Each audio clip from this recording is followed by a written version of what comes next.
अगर आपने थंबनेल को देखकर वीडियो पर क्लिक किया है तो आपके मन में भी यही सवाल है कि 2025 में इंडियन स्टॉक मार्केट बुलिश रहेगा या अक्टूबर नवंबर 2024 में जैसा फॉल देखने को मिला या ये हिस्ट्री वापस रिपीट होगी। इस वीडियो में हर एक एस्पेक्ट को हम डिटेल में कवर करेंगे, so don't skip the video. Stock market is all about news, event and opportunities. अगर कहीं पर अच्छी न्यूज़ आती है तो स्टॉक मार्केट पॉजिटिवली रिएक्ट करता है, कहीं नेगेटिव न्यूज़ आई तो नेगेटिव। ऐसे ही इवेंट्स और अपॉर्चुनिटी के साथ है। कहीं पर किसी देश ने अगर अच्छी इन्वेस्टमेंट पॉलिसी अनाउंस की तो इन्वेस्टर उस अपॉर्चुनिटी को रिएक्ट करते हैं और वहाँ का इंडेक्स उसको पॉजिटिवली रिएक्ट करता है। तो इस पूरे बुल वर्सेस बियर के खेल को technically as well as psychologically समझते हैं एज पर 2025 पर्सपेक्टिव। इस टॉपिक को हम टोटल 6 पॉइंट्स में कवर करेंगे। डिस्क्रिप्शन में टाइम स्टैम्प के साथ फॉर ईच सब टॉपिक अवेलेबल है। अगर आपको पर्टिकुलरली किसी टॉपिक के बारे में जानना है तो you can directly go from there. तो सबसे पहला पॉइंट है अर्निंग्स। ये कंपनी की कॉर्पोरेट अर्निंग्स है। हर कंपनी जो कि NSE BSE पे लिस्टेड है वो हर क्वार्टर अपना रिजल्ट अनाउंस करती है। उनका प्रॉफिट कितना था, उनका रेवेन्यू कितना है। अब अगर देखा जाए तो क्वार्टर 1 एंड क्वार्टर 2 के अर्निंग रिजल्ट कुछ खास नहीं रहे। क्वार्टर 2 के रिजल्ट पब्लिश होते ही जब वो इन्वेस्टर के एक्सपेक्टेशन को मीट नहीं कर पाए तो हमने स्टॉक मार्केट में एक सेलिंग प्रेशर देखा और निफ्टी में अच्छा खासा करेक्शन देखने मिला। अगर क्वार्टर 3 के अर्निंग्स भी फ्लॉप रहते हैं तो हमें रिकवरी के चांसेस कम नजर आएंगे। अब ये कॉर्पोरेट अर्निंग्स इतना इम्पोर्टेंट क्यों है?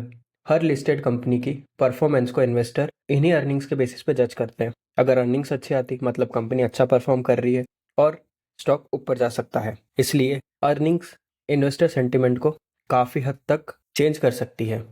अब एक बोनस टिप, ये जो क्वार्टरली रिजल्ट्स है ये इम्प्रूव हो सकते हैं अगर कोई गवर्नमेंट सेक्टरल PLI यानी परफॉर्मेंस लिंक्ड इंसेंटिव्स या कुछ ऐसी पॉलिसी अनाउंस करे जिससे लिक्विडिटी इंक्रीज हो सके। तो हमें जो कंपनी की अर्निंग्स है उसमें एक पॉजिटिव साइड देखने को मिलता है या उनकी अर्निंग जो है वो ड्रास्टिकली इंक्रीज हो जाती है।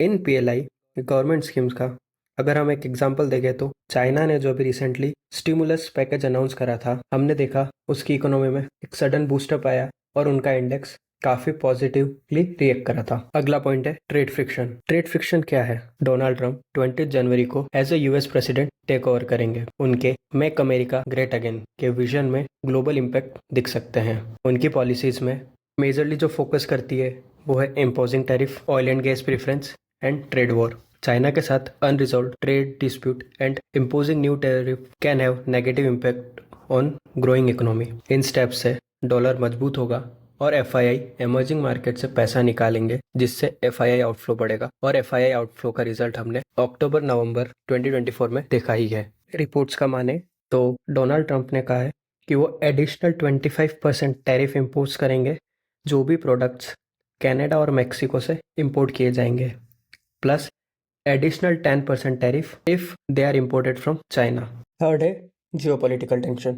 इसको शॉर्ट में समझते हैं। जब दो कंट्रीज आपस में फाइट करते हैं तो सप्लाई चेन में प्रॉब्लम आता है, क्रूड ऑयल प्राइस बढ़ने लगते हैं और जब क्रूड ऑयल का प्राइस बढ़ता है तो देश में महंगाई बढ़ती है और स्टॉक मार्केट नेगेटिव रेस्पॉन्स करता है। Currently Russia Ukraine, Israel Hamas and US China trade war, these are the major geopolitical tension which can impact our stock market in 2025। Fourth point है रेट कट। जब US का reserve bank यानी कि fade interest rate को cut करता है तो चीज़ें सस्ती होती है, लोगों की सेविंग्स बढ़ती है और वो उस पैसे को मार्केट में इन्वेस्ट करते हैं और मार्केट उसको पॉजिटिव रिएक्ट करता है।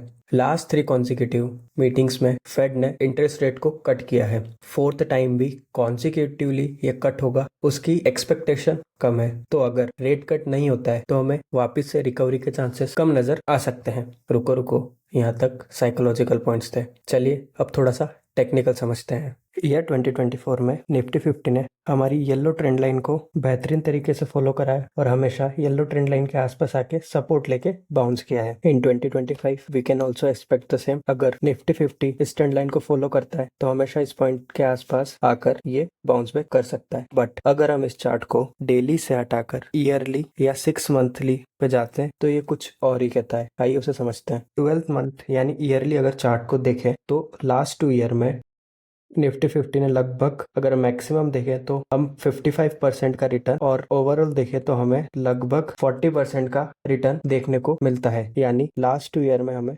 अप्रोक्स ले तो 40% का रिटर्न, जिसमें per year on year basis 20% का रिटर्न हमें देखने को मिला है। यानी 2023 में 20% का रिटर्न और 2024 में भी 20% का रिटर्न, और कॉन्सिक्यूटिवली 2025 में भी डबल डिजिट का रिटर्न थोड़ा सा अनएक्सपेक्टेड नज़र आता है।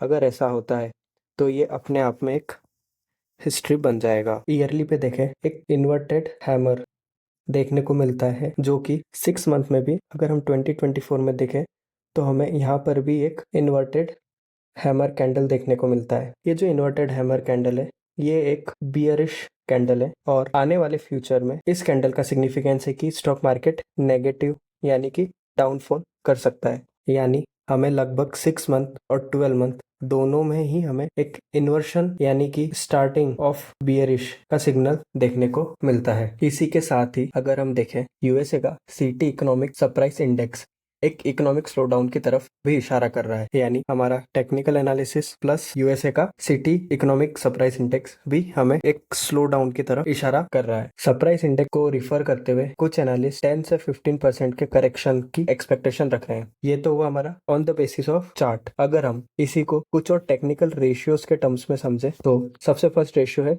P ratio. स्क्रीन पे जो आपको ब्लू कलर की ग्राफ दिख रहा है, ये है हमारा निफ्टी का PE curve, price to earning ratio, और रेड कलर का जो कर्व है ये हमारा एक्चुअल निफ्टी का कर्व है। तो अगर देखा जाए तो बेसिकली निफ्टी 50 का जो पीई है 90% of the time standard deviation 1 यानी कि इस येलो कलर के जोन में ही स्पेंड करता है, और जब ये पी कर्व इसके ऊपर जाता है तो ये वापस से फॉल करके इसी जोन में आएगा, और अगर ये ज्यादा नीचे जाता है तो राइज करके इसी जोन में आएगा। इन शॉर्ट, पी हमेशा ट्राई करेगा कि वो ना तो ज्यादा ओवर वैल्यूड हो और ना ही अंडर वैल्यूड हो। तो अगर अभी हम करंट देखें तो हमारा जो पी है वो 22.12 के आसपास है। तो इस वक्त हमें ना रैली नजर आ रही है, ना ही हमें एक फॉल बैक नजर आ रहा है in terms of P.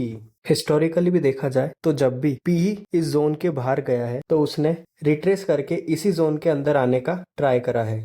Historical P trends को अगर हम देखें तो 2008 में हमारा निफ्टी का पी 28 था, और हमने उस वक्त देखा कि हमें एक ग्लोबल फाइनेंशियल क्राइसिस देखने को मिला, और जो कि लगभग 50% का हमें इंडेक्स में करेक्शन देखने को मिला था। 2011 में ये 25 पे था और हमें 20% का मार्केट में करेक्शन देखने को मिला। 2020 में ये लगभग 27 पे जा चुका था और हमें 35 करेक्शन देखने को मिला था मार्केट में। हिस्टोरिकल पी जब भी 25 के ऊपर गया है वो ओवर वैल्यूएशन को उसने रिप्रेजेंट कराया, हाई रिस्क ऑफ करेक्शन हमें देखने को मिला है। सिमिलरली हमें एक और रेशियो देखने को मिलता है प्राइस टू बुक वैल्यू। ये भी जब भी 5 के ऊपर गया है हमें एक करेक्शन देखने को मिला है। हिस्टोरिकल ट्रेंड देखें तो 2008 में ये लगभग 5.5 के अप्रॉक्स था और हमें मार्केट में 50% का करेक्शन देखने को मिला था। सिमिलरली 2011 में लगभग ये 3.8 के आसपास था और हमें मॉडरेट करेक्शन देखने को मिला है। करंटली अभी हमारा पी बाई बी लगभग 3.2 के आसपास है, जो कि हमारा जो अपर साइड है पी बाई बी का उसके आसपास ट्रेड कर रहा है। सिमिलरली एक डिविडेंड यील्ड कर्व होता है जो जब भी 1.7 के ऊपर गया यानी कि फर्स्ट स्टैंडर्ड डिविएशन से जब भी वो बाहर गया है तो हमें मार्केट में एक करेक्शन देखने को मिला है। करंटली अभी हम अप्रोक्सीमेटली मीडियन के आसपास ही ट्रेड कर रहे हैं, तो यहाँ पे हमें एकदम न्यूट्रल साइन देखने को मिलता है। अगर इन सबको कंक्लूड करें तो करंट पी के हिसाब से अभी हमारा market near upper valuation limit के आसपास है।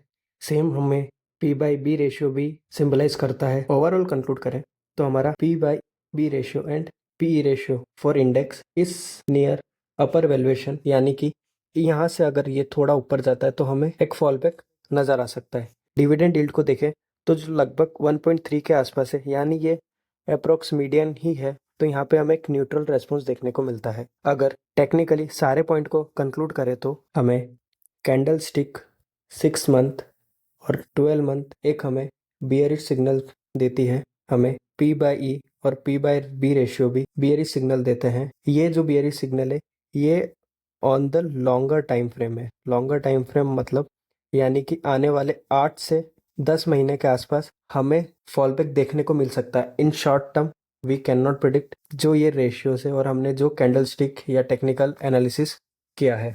फ्यूचर में अगर मार्केट में हमें ये रेशियोज और ओवर वैल्यूड दिखते हैं तो हमारे लिए एक खतरे का संकेत है। ये टेक्निकल रेशियोज हमें मार्केट में जो भी in the longer time frame events होने वाले उनके लिए हमें पहले से ही इन्फॉर्म या इन्फॉर्मेशन दे देते हैं। इस वीडियो में इतना ही। अगर वीडियो अच्छा लगा है तो इस वीडियो को लाइक कीजिए और हमें सब्सक्राइब कीजिए। ऐसा ही एक वीडियो मैंने अक्टूबर 2024 में अपलोड किया था, जिसमें हमने उस वक्त का IPO क्रैश और जो भी पास्ट में क्रैश आए थे उसको डिटेल में कवर किया था। For better understanding you can watch that video too. Thank you.